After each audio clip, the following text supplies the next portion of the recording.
Hi friends, welcome back to Nobody Knows podcast, dedicated to the ones who are still trying to figure it all out in life. Hope each and every one of you are doing well. It's been some time, I know. Let's talk about the elephant in the room. I always say this when I have not put out an episode bi-weekly as I typically do for a while. Summer was busy. Summer was bumping.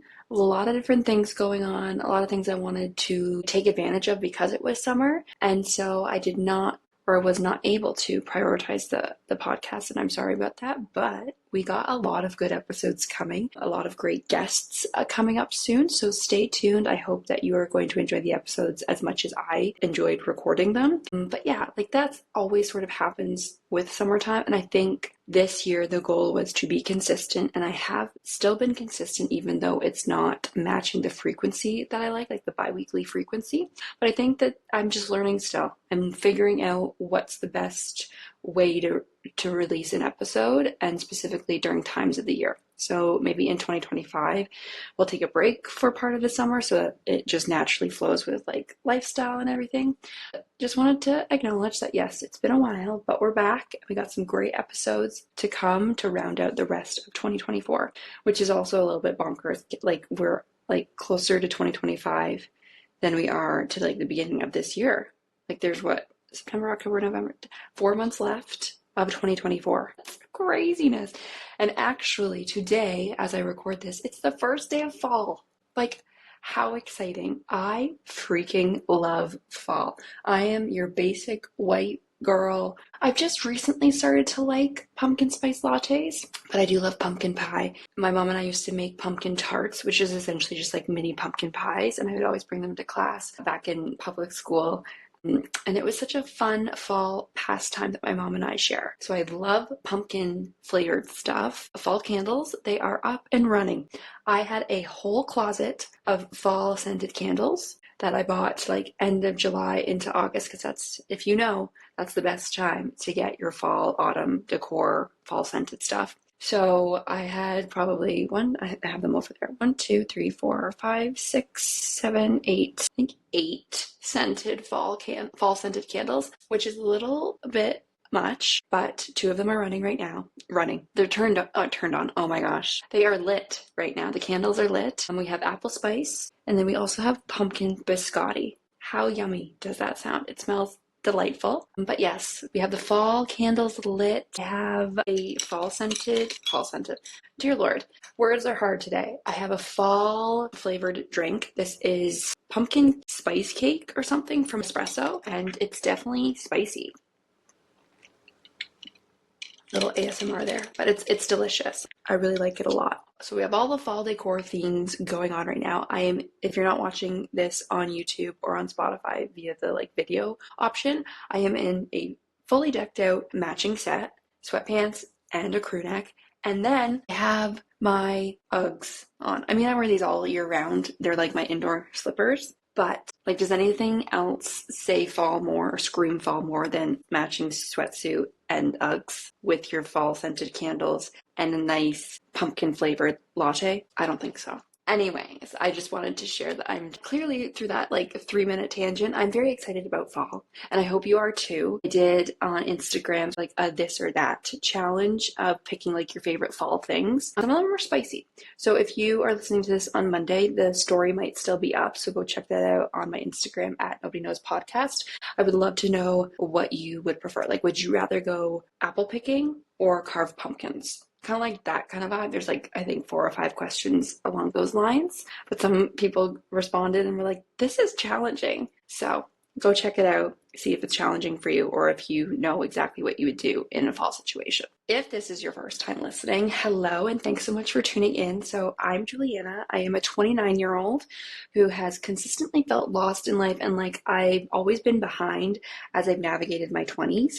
And I created Nobody Knows to share my experiences and insights, advice, in hopes that we can relate to one another and to normalize that we're all just doing our best to find our way. We also have guests on here from time to time to spice things up with a different perspective, knowledge, and expertise of figuring it all out. And next episode, we have a guest, and she is incredible, kick-ass, has so many great takeaways about your career, navigating your career, realizing that, oh, maybe this isn't really what I wanted in my job. So stay tuned for that, because that's going to be a great episode to listen to. And for anyone who has been around quite a while, hello again. Thanks so much for listening as well. If you are loving this podcast, make sure you're following on Apple Podcasts and also Spotify. You can also subscribe on YouTube if you prefer getting your podcasts in video format. And lastly, I would love your feedback for Nobody Knows podcast. And the best way to show your support is either through a 5-star review on either listening platforms, so Apple Podcasts or Spotify,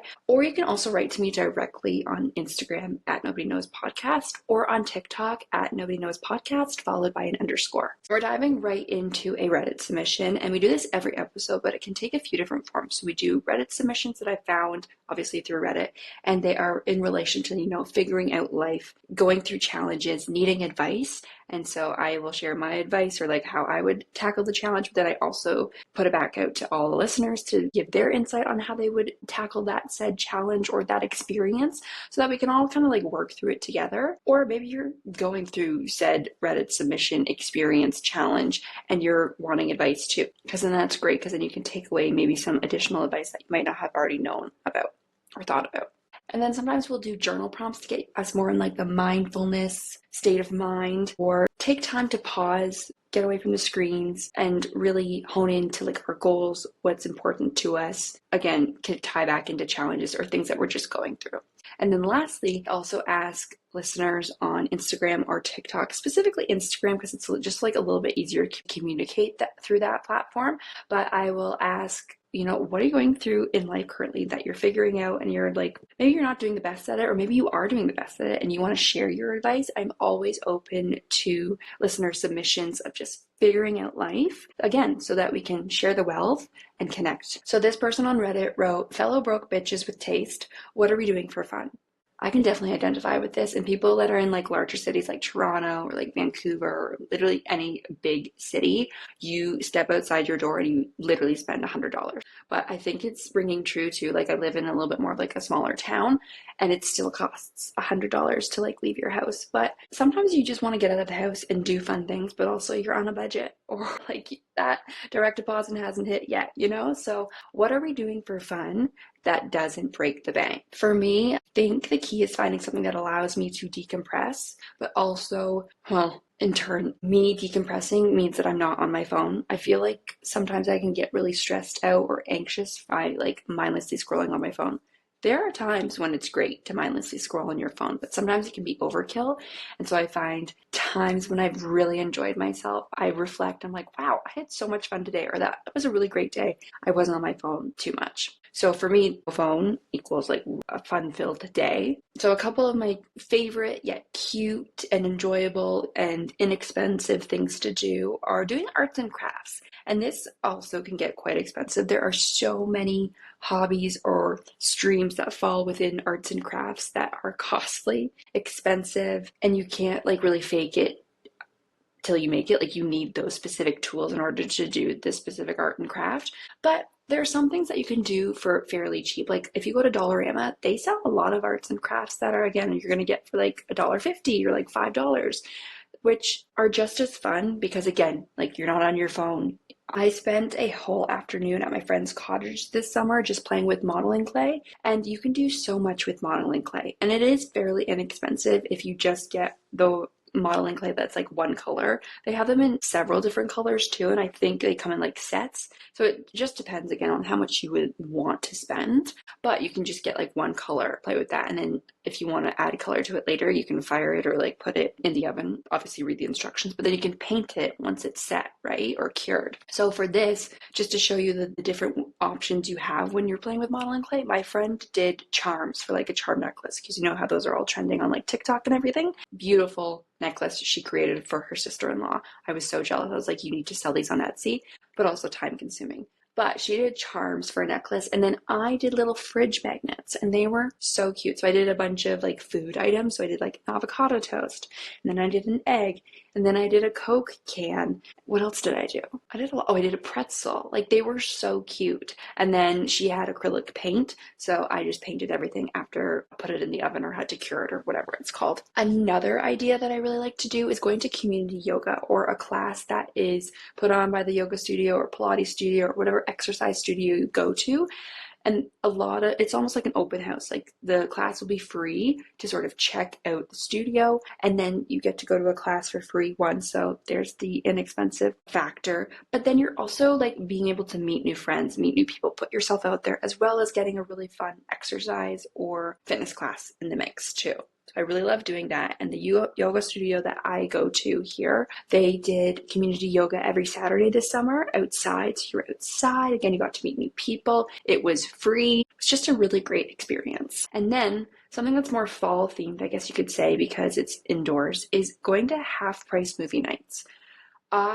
Again, childhood pastime, would always be going to the movies with my mom and with my dad. And I just love the movies. I think partially because like you can escape from reality and just put your problems on pause for a second, as well as you get the snacks, everything. And back in the day, it used to be reasonably priced, but now, again, you're probably going to spend $100 if you go to the movies. But if you go on Tuesdays, at least in Canada, if you go to like Cineplex, they have half-priced movies on Tuesdays, and so the tickets I think are like way more inexpensive than if you go on another night. And then if you have like your scene card too, which is like the loyalty points through Cineplex, you can get discounts on the food too, or you can just sneak your food in like some people do. I used to do that. Okay, another side tangent.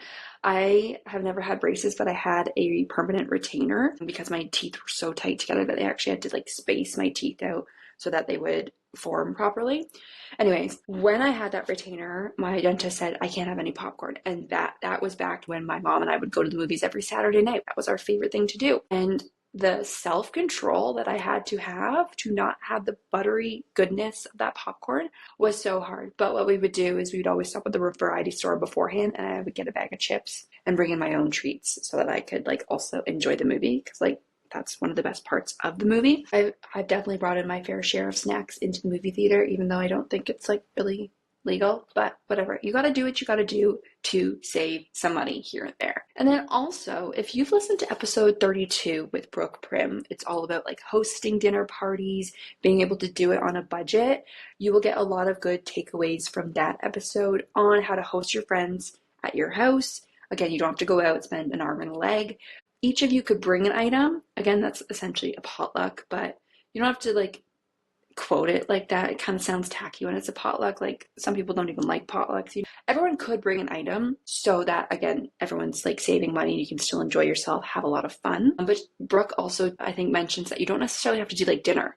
Like, you could do like a dessert themed party or like coffee. Brendan threw me my 29th birthday with a coffee bar. And that was great, because then by focusing just on like one item or like one specific food item, everyone's definitely going to save money that way.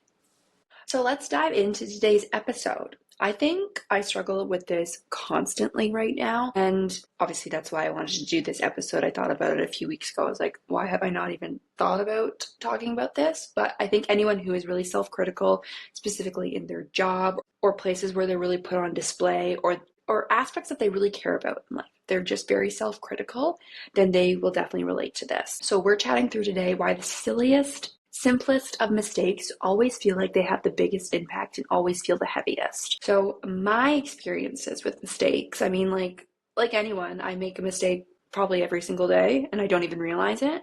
But the mistakes I'm talking about are when they're more amplified, or they feel silly and you notice that they're silly, so then you feel stupid and you get all of those internal feelings of shame, disgust. I could go on and on. It's really hard for you to let go of those feelings. I just realized I like literally spilled on myself. I think it's just the condensation from my latte, but love that for me. If you're watching on the video, this is just a typical day. This is just like a normal day. Well, what was I saying? Right. Okay. So yeah, a few weeks ago I made a mistake, and like I said, I can't even really remember what the mistake is, but I do remember those feelings and how difficult it was for me to get over the mistake. And this happens like anytime I make a silly or amplified mistake, or when other people clock my mistake too. I have a really difficult time forgiving myself, kind of go through like the loop of shame or don't talk to myself really well internally, and sometimes it can last for several days. I know that this is not normal for several people, but I do think that a lot of people can identify with this. And I will argue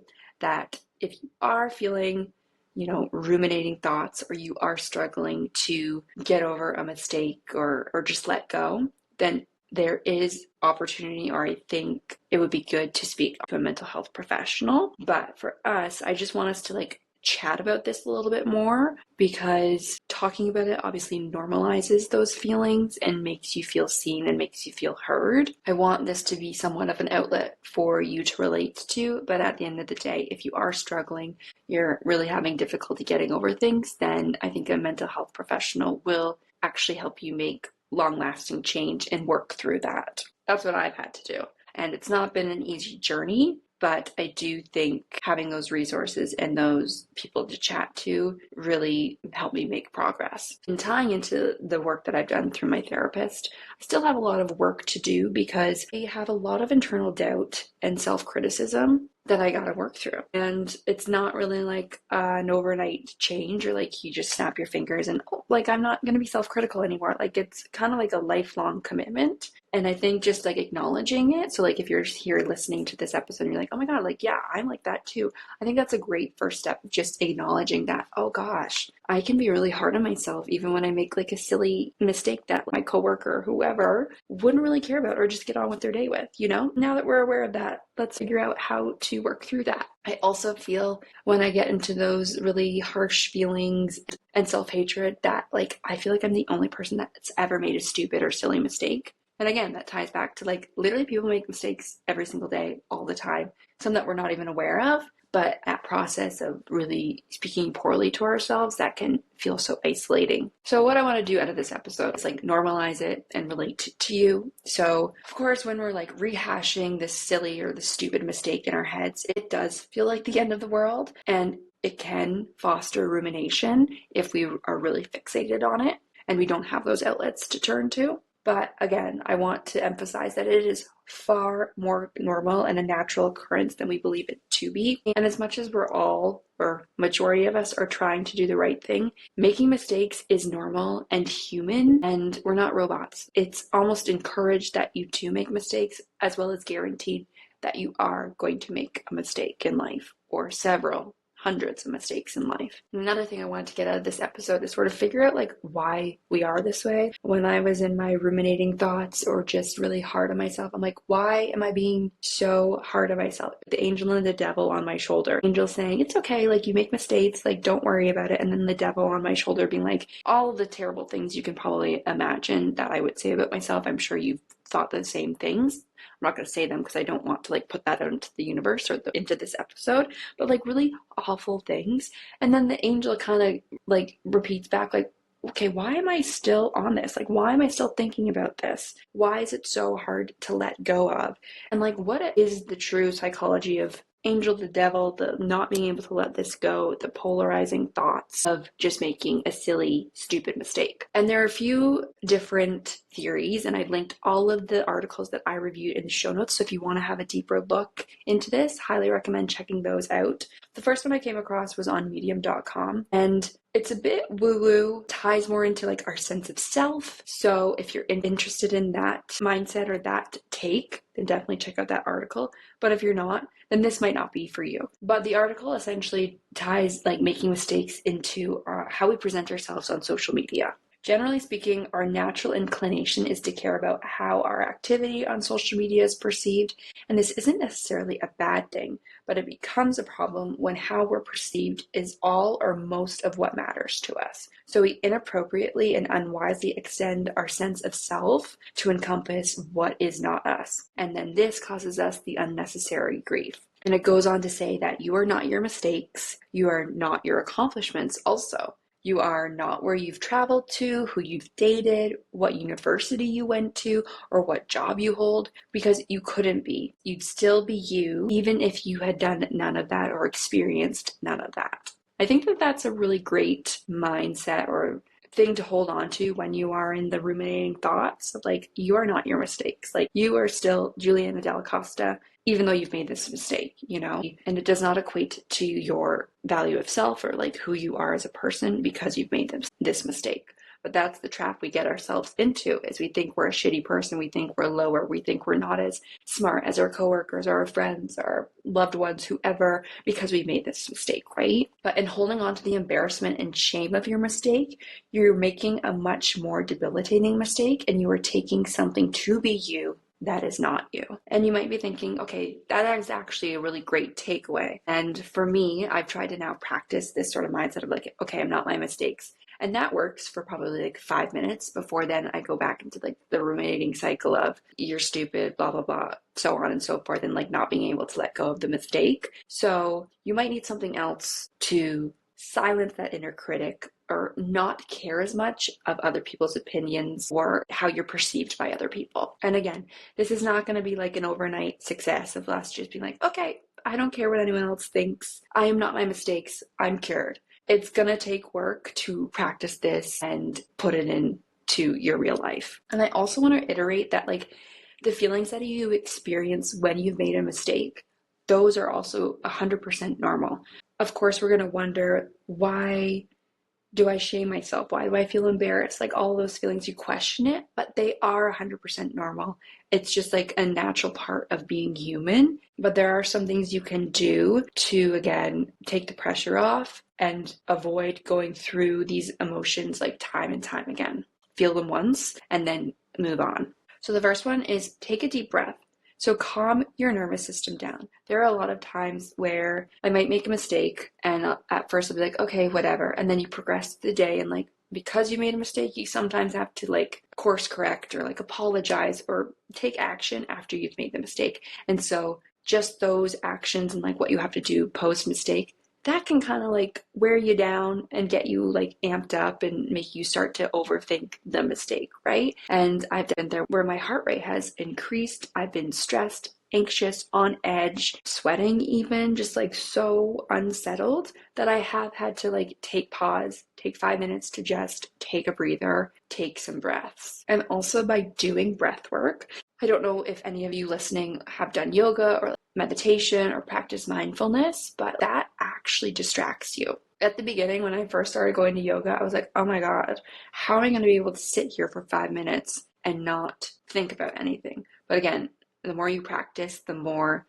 you learn how to do it, and definitely distracts you from all the thoughts that are going on in your mind and like the rumination and those feelings that come with making a mistake. Second one is treat yourself with grace and compassion. So again, the old saying of how would you treat your friend if they made a mistake? How would you treat your partner? How would you treat your parents? You know, like take pause and reflect on how you would speak to them, and then actually speak into existence, verbally say to yourself the things that you would tell your friends, your loved ones, whoever you're thinking of in this instance. Because chances are you're going to speak 1,000% kinder to yourself than you would if you were just like talking to yourself internally. Another thing you can do is, let's say you do speak horribly to yourself. I would challenge you to like look in the mirror and say those things to yourself in the mirror. Not all the time, just like once, but like actually hear what's coming out of your mouth and really examine, these are awful things I'm saying to myself internally, mentally, right? Like, why am I allowing myself, even in my head, to say these things to myself? Because I would never treat my friends like this. I would never treat my loved ones like this. Next one is to acknowledge what really happened and own the situation or the mistake. Sometimes the embarrassment is coming from the fact that, like I said, we need to take action afterwards and actually acknowledge that we made a boo-boo, we made an error, we like fucked up. This right here is, I think, one of the hardest parts to do, taking accountability, acknowledging the embarrassment, being vulnerable and saying, I screwed up. But it's also high reward because this is the part where we learn, we grow. By acknowledging the mistake, we're accepting that, hey, I'm not going to make this mistake in the future. I'm going to try really hard not to make this mistake in the future. And then with that, with like course correcting or taking accountability, chances are sometimes you're going to have to apologize. And all I can say about apologizing is just be very intentional. Don't make it about yourself. Apologize and understand how you've hurt or upset or offended other people or did wrong by other people. Apologize, be quick, be frank, and then keep it moving. I feel like when we can get like this, there's a lot of emotions at play, right? Like we're feeling the shame, we're feeling the embarrassment, the guilt, but you kind of have to take those aside while you're apologizing and acknowledge other people's feelings that was caused by the mistake that you made. And another reason why I say don't harp on it too long is because we want to keep things moving. And by like shining a big bright light for too long on something, it's almost like overkill, and it doesn't need to be that way. It can just be like, I fucked up, I'm sorry, I won't do that again. I appreciate your understanding, your patience for me to course correct next time. Another tip that will help you get over embarrassment quicker is finding humor. And if Brendan is listening to this, he's probably going to think that I'm a hypocrite, because during the beginning stages of our relationship, he used a lot of humor almost as a shield when he didn't want to be too vulnerable or he did make a mistake. But I also think too much of something is never good. And Brendan and I have come a long way from where we were now that we are able to find humor in a meaningful way when we're in down moments to uplift us and just keep things moving. So definitely don't overuse humor as a means to not acknowledge your simple, silly mistake. And especially when you're apologizing, that is just not appropriate.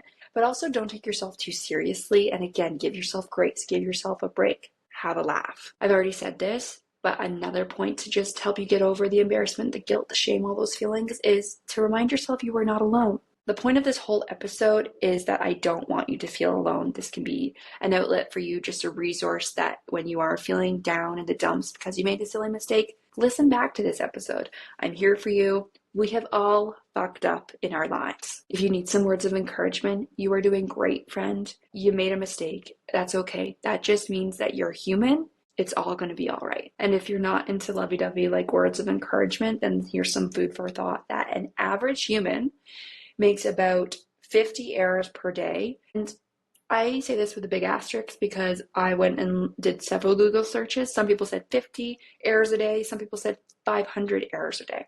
So that just shows like the really big discrepancy of like, we don't really know. Nobody knows how many errors people make in a day, but it's a lot. It's a whole lot. So when you hear this, just think about you're stressing about the 1 out of 500 errors you made today.